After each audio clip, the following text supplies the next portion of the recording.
Hi, everyone. I'm Yinh Hinh, and I'm a managing director at Eagle Capital Management. With me today is the wonderful Brian O'Neill, who's the CIO of the Robert Wood Johnson Foundation. Hello, Brian. Hi, Ian. Nice to see you too. Good afternoon over there. So we should timestamp this conversation. We are having this in early May of 2020 during the sheltering in place. Let's play a quick round of COVID's Carmen Sandiego. Where in the world are you sheltering in place today? I'm in Brooklyn, New York with my wife and two of my children, and we're on a very intensive lockdown, and so we're all fine. Fine is a good word. I know we have a lot to be grateful for, but I know after 8 or 9 weeks, it's getting to be a little bit daunting. So thank you for making the time today to join us in this conversation, brought to you by the Investment Diversity Exchange, also known as TIDE. When Grace Reyes reached out and asked if I wanted to have a conversation with you talking about some important topics, I was thrilled to do so. And then she mentioned the caveat that we do it in 10 minutes or less because the series is called Tide 10. I thought it'd be a fun challenge to do with you. So thank you for making the time. And so I thought it would be helpful for us to first talk about your background and all the wonderful work that you're doing at the foundation. So we don't have much time and we'll get right to it, but let's provide some background for you and your foundation. So Brian has been with the Robert Wood Johnson Foundation for 17 years. It has started back in 1972 and has grown to be the nation's largest philanthropy focused exclusively on health and thinking about the health and healthcare of Americans. You were there for the last 17 years and helped grow the original grant of $1.5 billion to where it is today at over $11 billion. And what's even more phenomenal is that it has given away over $12 billion in grants as well. Phenomenal job and very well done, Brian. So one of the things that I wanted to talk about today, just given the interest of time, is something that I know is very important to TIDE and to the Robert Wood Johnson Foundation, and that's human capital. I read an article earlier this year in Institutional Investor, and it featured a really wonderful study by the Knight Foundation that focused on some of the largest foundations and their work in diversity. And your foundation came in the top third of the 40 or so that were profiled, but the first in the largest foundation category in diversity. So with that, I'd love to have our listeners hear from you what you guys are doing in terms of diversity at the foundation. Sure. Well, thanks, Yen. And we were very proud of that ranking. And that didn't happen overnight. And, I think to really understand our journey to more investing with diverse managers, it goes back to 2012, which was the 40th anniversary of the foundation. And we took a long look back at the things that we had done. And while there were quite a few important activities, including a lot of anti-tobacco work and the development of the 911 emergency system, the thing that I heard the most about was our human capital programs. We had provided scholarships for young, promising people to go to medical school, dental school, nursing school, and grants for promising researchers with a strong emphasis on bringing greater diversity to the healthcare workforce. And we had so many people coming back and to say, thank you, you touched my life, and I've gone on to have the career that I've had, including at least one future Surgeon General, David Satcher. So that was the aha moment for me. I said, we could do that with investments. And so beginning the next year, we launched an emerging manager program, which grew to be 1% of our assets. And in the beginning, we worked with a consultant because we were new to the space, and we put together a portfolio of typically about 15 emerging manager funds, less than 3 or 4 years old, less than $1 billion in assets. And we really got our feet wet doing that. Over the course of that period of time, though, we realized that to really accomplish what we wanted to do, to play a major role in an organization's life, we needed to get closer. So in the last 3 years, we've been running the program ourselves. We've identified a couple of very promising investment organizations, and we'll be their major client in each case. So that's part of what led us to the ranking that you saw in the Knight Foundation. But through the course of that work, we realized that emerging managers are an important segment of bringing greater diversity, but the key to bringing greater diversity in the future is the entry level and what we call pipeline program. And so what are you doing regarding that pipeline? Well, we first identified this directly when we started having an internship program in the investment unit. And we basically just wanted to find some young people who are interested in investing and work with them. And we met an organization called SEO based in New York. And What SEO's is been around. SEO stands for Scholars for Educational Opportunity. It's been around for 50 years, and while it does a number of things, it's always been the leading pipeline for women and minority students to get Wall Street analyst jobs. And every year they place between 75 and 100 students with Wall Street firms for a summer job between their junior and senior years in college. And at least, and typically over 80% of those students go on to work at those firms. And Wall Street actually relies on SEO as its major source of bringing greater diversity into the ranks of its analysts. And as we both know, and I believe, Yinh, you had one of those jobs at DLJ, those jobs lead in a number of different directions and frequently to careers in the investment business. So after we got to know SEO, we realized we should really support this organization. And 4 years ago, we made our first grant to SEO, a fairly significant grant.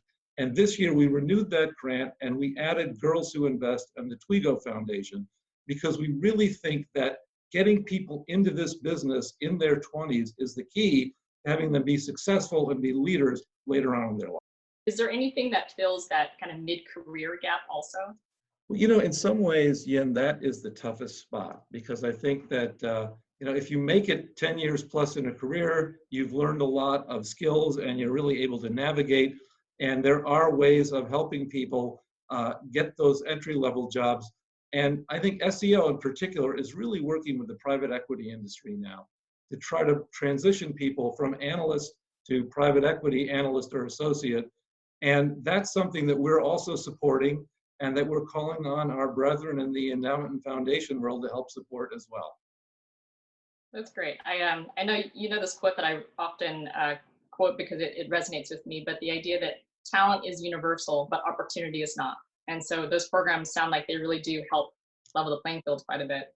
Yeah, you know, SEO in particular is an amazing organization in that they have learned how to train students to do not just the hard skills like model building, but also the soft skills like how to do an interview, how to talk to people about the business when you're just, you know, getting to know each other. And their students, I'll tell you, I go to their conference every year. Their students are really impressive. And so I think that that's something that we see a greater need for in the investment business, and also that learning about how to train college students to succeed in the business world could apply in other areas than just investment. Part of it also is, you know, one foundation or one person can really make a difference, but it's more of that can actually amplify those efforts. And so with going back to your emerging manager program, it's been about 7 years now. What are some of your thoughts having done it for so long, and any insights from that? Yeah, you know, it's interesting that the business risk in emerging manager investing is significant. And, you know, a lot of these firms, they are able to raise a certain amount of money and then they reach a plateau, and breaking through that to the next level to where they're really going to succeed from a assets under management and profitability point of view is really tricky. So we like working with a smaller number of funds, and we actually work on marketing with them because we've been marketed to 1 million times and we know what works and what doesn't.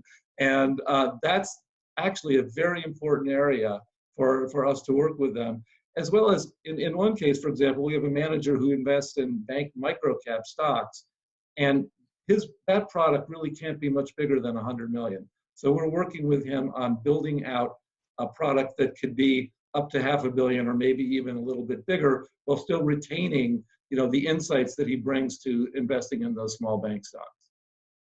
That's great. And then switching gears, but going back to SEO and the pipeline program that you're working with, have you worked with students now for long enough that they come back to you and they have this network effect that you've heard stories about that I'm sure feel good, but that continue that effort in terms of how much that multiplier effect is working for them?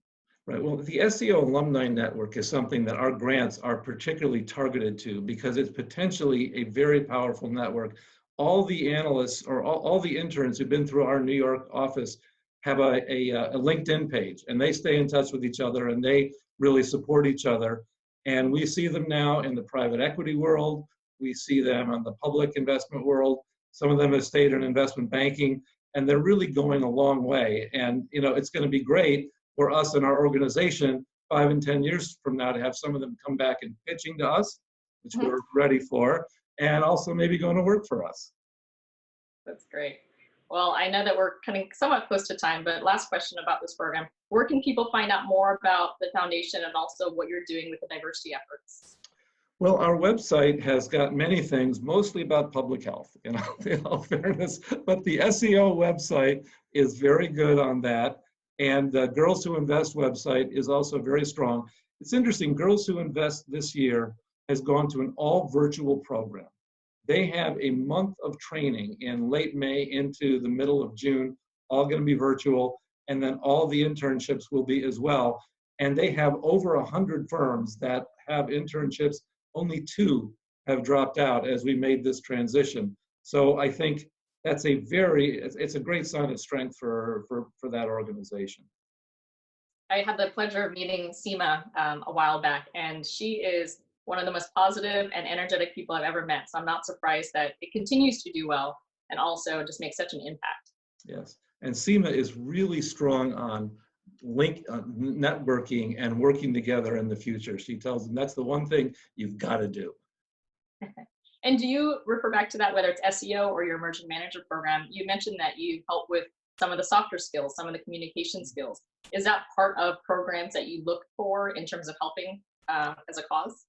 Well, I think if you're going to really bring students from more diverse backgrounds into this business, you have to recognize that the soft skills are actually quite important, that may be where they're behind more than in things like analysis and quantitative studies and how to do modeling. They all learn that at some point in college. And so, yeah, I think it's really important to understand that that's what they do and how they do it and how we can support that. Great. Well, thank you for all your efforts there. I know that we're close to the time, so I wanted to add one quick fun ending if we had some time, if you're up for it. Are you ready for COVID quickfire questions? Go ahead. What have you, I mean, it's been 8 or 9 weeks, so they kind of blur together for me, but what have you eaten the most of in the past 2 months? Well, my eating one is actually things I've stopped eating, because it used to be that I'd have dessert on the weekends because I was only home on the afternoon on the weekends, but now I'm home every day and I was having dessert every day. And I realized that I had to stop that. So I'm cutting it out as best I can. One thing I haven't yet done is had a haircut. It's about time, and we're getting close. But apparently, we ordered some haircutting equipment on Amazon, and it's pretty sold out, so it hasn't arrived yet. Well, maybe it's better. I gave my son a haircut, and it was not so good. What have you done with your kids that you are surprised at? We're being very strict with our son, and he hasn't been outdoors for a while, but there's a room in our house without much furniture, and we play football up there a couple times a day. Literally twice a day, we'll go up and throw the football around. And the other thing we're doing is we're watching a movie every evening, and we've tried to sort of build some, some different types of things. We have seen all of the greatest sports movies ever made. We've seen them all now. And the thing that really surprised me is we had a 1-week-long Hugh Grant Film Festival with my 9-year-old. And it actually wasn't bad. Awesome. What books do you recommend reading? I know that you're an avid reader, but have you read anything recently that you recommend? That's a good question. I'm trying not to read too much about the virus. It's just a little bit much. The book that I'm reading is actually a book that's been a sensation in France, and so I've been reading that, and it's about someone who grew up in France, not very well educated, became well educated, and it's a little bit like our books about the Appalachian. Like, he grew up in a part of France that most French people don't know anything about and would say it doesn't even exist. And so it's been a very popular and it's a very well written book. What's the title? The name of the book in French is En finir avec Eddie Bellegoy. And in English, you could call it The End of Eddie. And it's called The End of Eddie. He literally changed his name. He just wanted to walk away from the person he'd been for the first 20 years of his life and to be a different person. And are you reading in French? Yeah, I'm reading in French. I forget that you were in Paris for a very long time. Yeah. Last question, and I know it's something that we share a mutual interest in. what are some of your favorite board games that you've been playing? Well, the board games have been a godsend. And, the good thing about, I don't like that Monopoly lasts forever most of the time, but now that's fine. You can play Monopoly for a few hours, put it down, go back there the next day, and it's still there. And you don't even have to remember anything. You're doing it. We also do like a game that you first showed me, Settlers of Catan, and that is a great game. It lasts about an hour, and it's a perfect diversion. One of my favorites. Well, thank you for playing that fun round of rapid fire questions. Thank you so much for participating in this. We'll make sure to link in some of the program notes for SEO and Girls Who Invest and the like. So thank you so much for the conversation, and we appreciate it. Yin, it's great talking to you. Thank you. Thank everyone.